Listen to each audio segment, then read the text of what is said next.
But it comes to a point where it doesn't matter how much intellect you have. We're spiritual beings. Right. And within that, there is something that is bankrupt within us. Mm-hmm.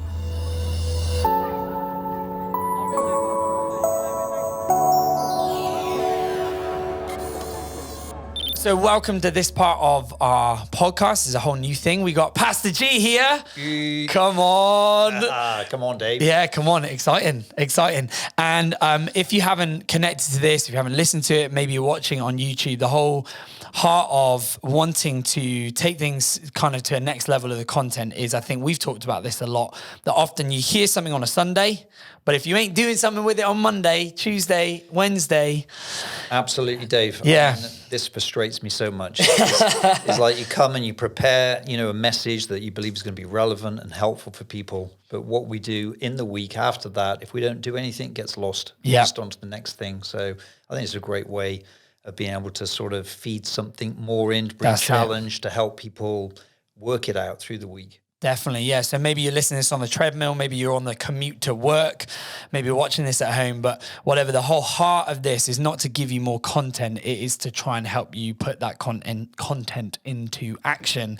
But obviously we got G on for the first time, and what would love to hear from you, G, is we're in this Soulful series, which has been absolutely incredible. We're coming up to kind of the final part of that in a few weeks' time. And it has been, already we're seeing just amazing impact around our churches. But this is the second time we've done a series in this space of mental health and, general kind of well-being in the context of our faith and in the context of our lives. And so it's like we did it first with the Minefield, and that was absolutely massive. Absolutely huge. What's kind of your heart behind doing some of these series, and why? What's the sense of importance and urgency about speaking into these things that you feel? Yeah, one of the things that we've always tried to be is a church that's relevant. Yep. Relevant to our time. And I think with that, we want to speak about relevant subjects. Mm-hmm. And it's amazing how within the church, we tend to shy away from things like mental health, around sort of, thoughts, feelings, the way that people struggle with perhaps suicidal thoughts, depression, all of these things that our world, they deal with them on a day-to-day thing. And the media is full of them. But then when you come to church, we tend to avoid them. Yeah. And I think for me, it was like going to that place. First of all, I didn't feel perhaps qualified, because you straight away, you just think, well, I'm not a doctor, I'm not trained in this. But then I just felt God saying, hey, surely have I not come to set the captives free? And the church should be a place where you set people free from not only physical healing, but, healing within their souls, healing within their emotions.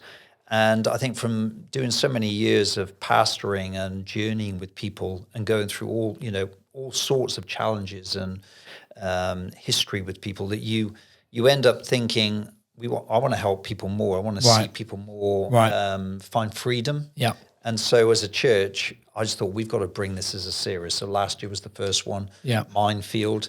And it was interesting because that was more around mental health. And I think that for many people, they either decided that's for me because I've got mental health issues. Right. And then a lot of people perhaps stepped out of it and thought it's for other people. And that in a way wasn't so helpful, because I think there's more people that have struggle, not healthy in a mental way, but they think they're okay, and maybe they're struggling with anger or they're struggling with unforgiveness. Those things, well, that affects our soul and it affects mental health. So that's the reason why we went for a different take this time on Soulful, because as soon as you say, hey, do you want a healthy soul? Do you want a soul that is full and satisfied?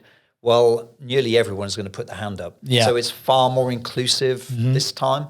I think it was great last year, but this year was the reason behind calling it Soulful. And we've even seen that response already. We've seen stories already coming in, people who seeing healing, they're getting to understand they've got the choices, within themselves to be able to choose, to think healthy thoughts, to do things to create a healthy soul all around those choices and dealing with emotions. Yeah, it's huge.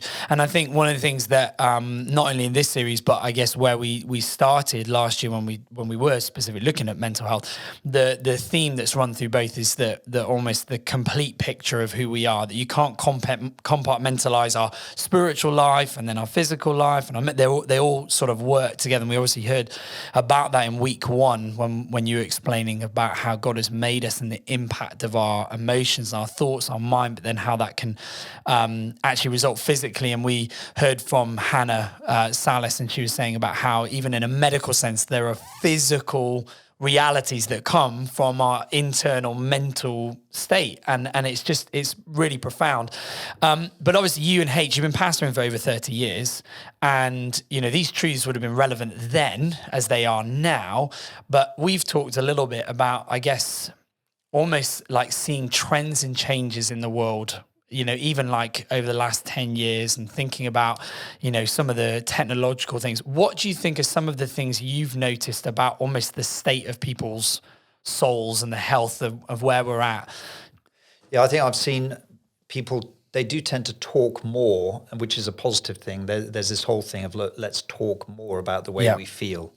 Let's talk about mental health more, and all that. That awareness is really helpful within the world. Yeah. But what I also notice is that whilst talking about it a lot, they're not necessarily finding a solution or an answer. So it's almost like talking and sharing about how you feel is like a first step. Mm-hmm. But unless you have maybe some healthy steps or a solution. And I think we've seen that in the media with some famous people that have talked about even some pastors. Yeah. I think they've talked about their challenges around depression and mental health.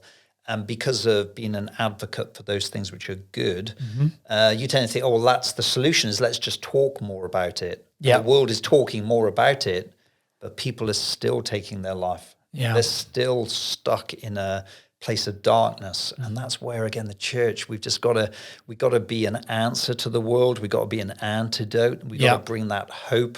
We've got to realize that he's put that within us, and if we as God's people can't be a voice of that hope and bring the solution, who is Jesus, and that's the motivation for me, is that I want to be able to bring that answer, not just see people talking about it. And obviously with the huge increase from when we used to pastor, we actually had a telephone that had like one of those like leads on that you had to sort of... You're actually tied to the wall. Yeah, tied to the wall, and that was it, and you didn't always phone many people. So considering now what with, Facebook and Instagram and just, social media in itself, this massive element of people expressing themselves, but heck, the church has got to express an answer. It's got to express a voice that says, do you know what, we have something to say about this. And I don't want that just to be me on a Sunday. That's not enough. I just do a message for 3 weeks on, having a full soul. We've got to live like it. Yeah. We've also got to find freedom ourselves. And then we've got to lead others in it, because there's something attractive about someone who lives with joy. Come on. Someone lives with joy even when there's situations. And this is the challenge, is that we tend to think all of the time that if my situation changes, then I can live a joyful life. And I can show people that because of the fullness of my life, as in what's in my life, I can be a great witness. But you know what? The greatest witness you can be is even when you're facing struggle, even when you're facing lack and maybe an unknown future, you can discover joy through knowing the Jesus we know. Come on. And when you discover that, people notice. Right. The world notices it. Yeah. Because it's like, how come you can be like this? How come you can find consistency? And I think a big heart for the series as well is that we want to see people find consistency in their life rather than blown this way and that way by things happening in their life that are out of control. They're not really aware what's going to happen next month, next 6 months. It's like finding this security, finding this consistency. And again, the only way we can do that is through our faith in Jesus. Yeah, amazing. Yeah, and I think, obviously over the last maybe 10, 20 years, obviously the world has changed and is continuing to change at a huge rate and a huge pace. But the truth that we have is eternal, and we need to obviously be applying that. And I love what you're saying there about the fact that this isn't just about us as individuals getting what we want or what we need, but also having that perspective of what we're then going to share with the world around us. And that's the whole point of the church, isn't it? But I do think that there is a lot of pull for people to turn up at church to get, to come and find what they need. But there's something about like flipping that.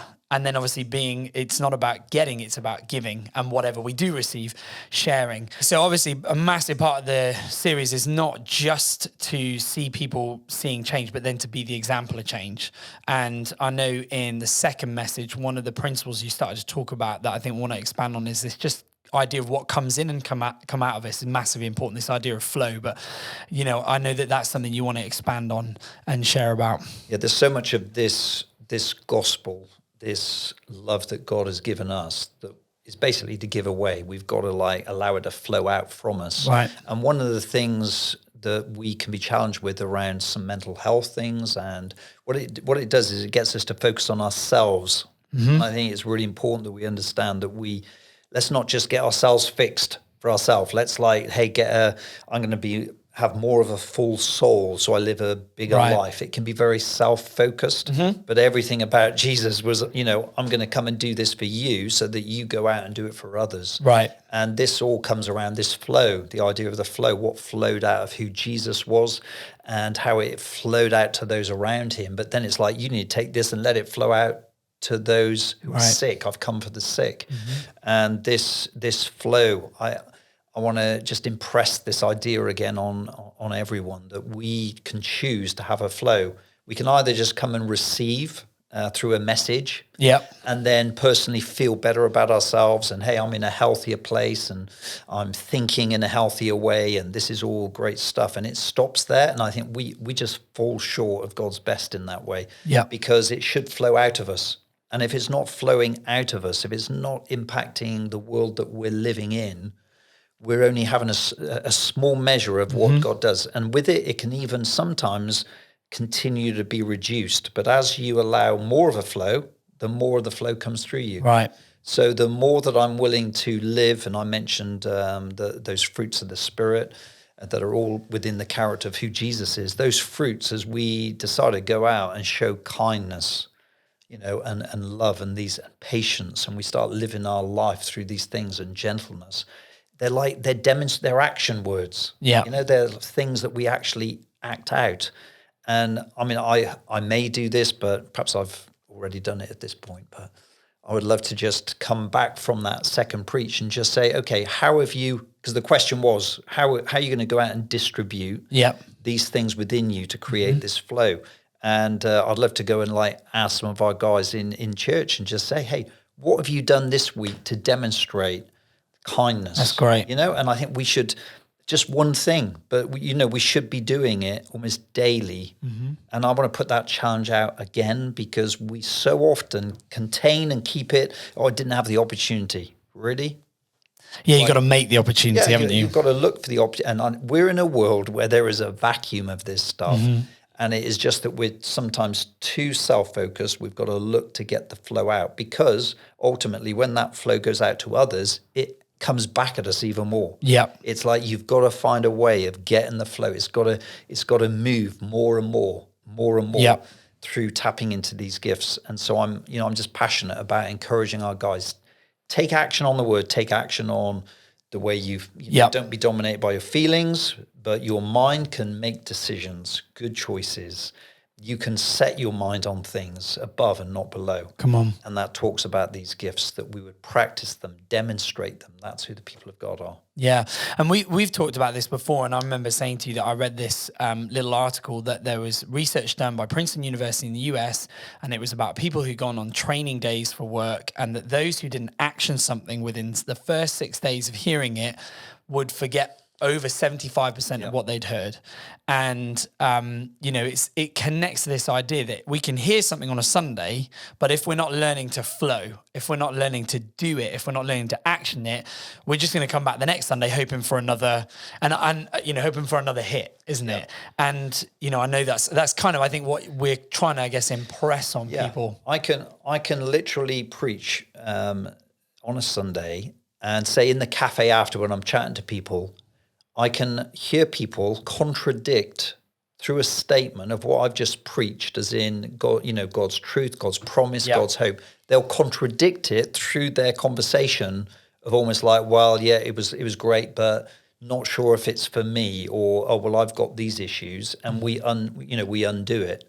And it's like, again, around that confession, around that, I've got to go out and do something with it, but I've got to start confessing what God says about me, and start confessing about, what I actually believe rather than how I feel. And so many of us, I don't think we are aware of it. Because when these people, they're not doing it on purpose. It's like it's like a blind spot.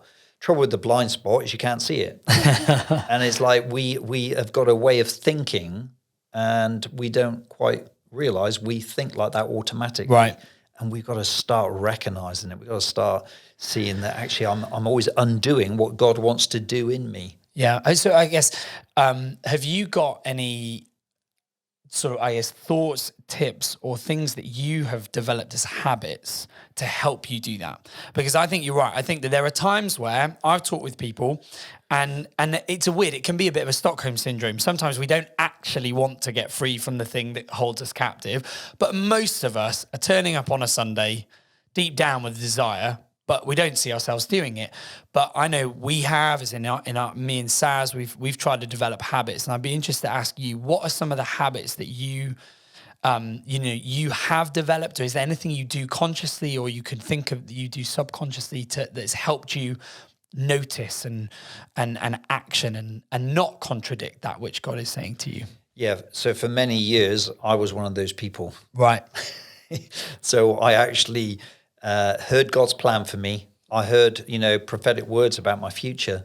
Some of the things that we're seeing now, God spoke to me, and I actually denied them. Right. Because I couldn't accept myself that God would want to use me. Right. And so with it permeated everything I did. It was like, well, how could he? I know my failures. I know the worst person I am. So when God spoke these things, his promises, his hope, his life, and I hear these messages, I think that's okay for most people here. Right. But I actually don't think I'm worthy. And it was around this worthiness that really led for me to perform, because I was always trying to attain that. I wanted approval. Mm-hmm. And so I had to come to a place of recognizing that, where I would then step into this acceptance of God sent his son for me. Right. He gave everything for me, and I'm actually denying it. I'm actually refusing. I'm refusing that sacrifice and saying I'm not worthy. And I think it was recognizing that that was a way I used to think. Mm-hmm. So I had to see it, and then almost like every time I went there, because a lot of my thoughts, that's what they were almost fueled by. And you get in a rut, don't you, with it? Once you think that enough times, you don't even need to... It was automatic. So people would say something and I'd put it down. I'd put myself down. People would encourage me and I'd throw it down. And they would be like, yeah, but you don't really know me. Mm-hmm. And I would just see the bad side of me. And I had to come to a place really of repentance around that. Wow. So how I'm actually really not accepting that sacrifice for me. And I'm trying to justify myself, but obviously we know that he became our justification. And I had to get a revelation of that. And some of us need that revelation. So I think it's being aware of those patterns that are roots to us, that we have a default, and we always say this. Sometimes you need to ask someone close to you, because they'll be able to help you with it. Yeah, and I think that's a great kind of point there, is that if you don't think you can see what, perhaps, you're here listening to this and you're like, maybe I do that. I think one of the first things you can do is ask the people around you, can't you? Yeah. And that can be a pretty raw and vulnerable thing to do, but so often we avoid that kind of conversation, but asking our spouse, our friends, our pastors.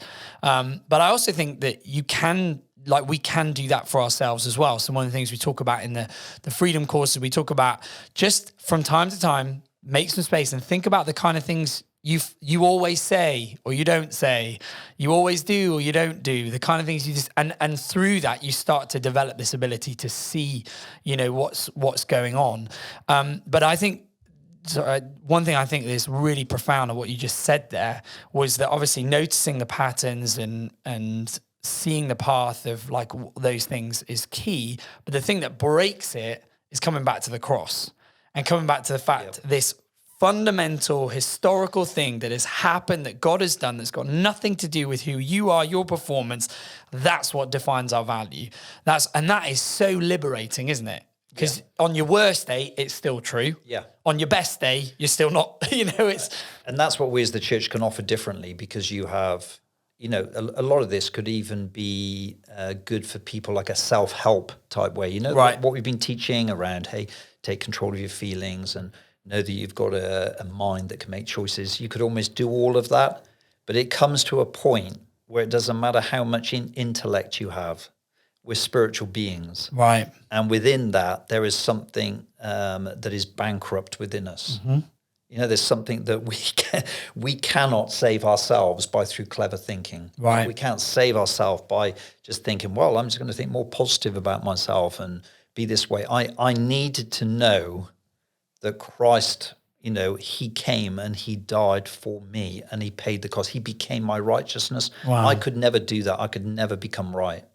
It doesn't matter how, or, all the things I wanted to do to impress people, it would never be enough. Mm-hmm. And then he said, no, I've paid the price. Wow. And that's where our faith is so different when you start talking about, our souls and mental health. It's like, we have a solution. We have a healer. It's amazing. We have this liberator, right? His name is Jesus. And I think that when it's getting a revelation of it. I think for many of us who sat in church for many years, as I did, hearing a lot of deep theological stuff and yet not finding freedom. Right. And it's about the anointing that sets you free. It's not about the knowledge that sets you free. Yeah. Yeah, amazing. No, it's so good. So good. I think one last little thing that I'll pull out, because I remember you teaching this years ago, because I'm thinking about, obviously, big drive of why we're doing this is to help people on Wednesday continue growing and on Friday continue doing something. And obviously we promote this a lot, but the simplicity of taking notes on a Sunday. I know I might sound like a very unspiritual thing, but it coming with that engaging and saying, I'm going to engage with the content and I'm going to make a note of it is, how are you going to revisit something you haven't got a record of, isn't it? You're going to be waiting for the preach to come out the week later. And at the end of the day, nobody's going to take time to room or do those kind of things.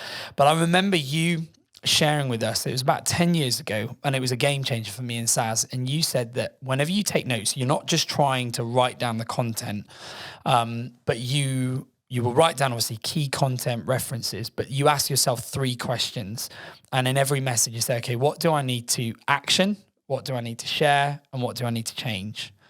And that was a game changer for us, because it actually meant that we didn't just leave with an annotated note of what you preached. We actually left with our next steps. And so it's things like, what am I going to need to action? What today do I need to do differently? Share was about, what do I need to, actually maybe confess or put out there with someone? Yes. And then obviously change is pretty self-explanatory.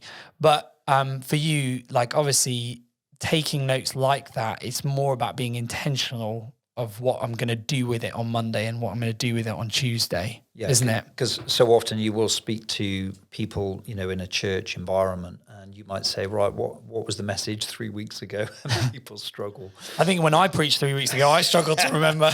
And obviously the only way is when you put it into action. Right. You just sit there and you're just going to like absorb what information you can. And I had a good feeling at, 3/4 of the way through, and maybe a bit of a response, not underestimating what God can do through that. But if we actually have this partnership with God's word, where we're sort of actively going, okay, God, what I want to be accountable.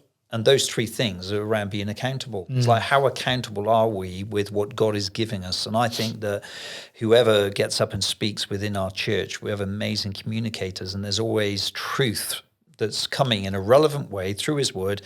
there's not one message that you walk away and say, I've got nothing to do with that one. There's Right. always something to do. 100%. And it's that accountability. And if we're accountable with it, it sort of begins to root in our life, and that causes the change and the transformation. So, and I would point out, reiterate that it's not about just transcribing everything that's being said, that sometimes you don't even go back to. Yeah. It might be listening for the key elements that are speaking into my life, and then putting these indicators next to them to say, I need to share this with someone, because I can't like almost process all of it just in this one moment, but I need to share this with someone. Yeah. So that through it, and those things will help grow your life in an exponential way. Yeah, definitely. And I can testify that myself. You know, over the last 12, 13 years we've been in church, obviously the messages have been amazing, but it has come down to what we've done with it.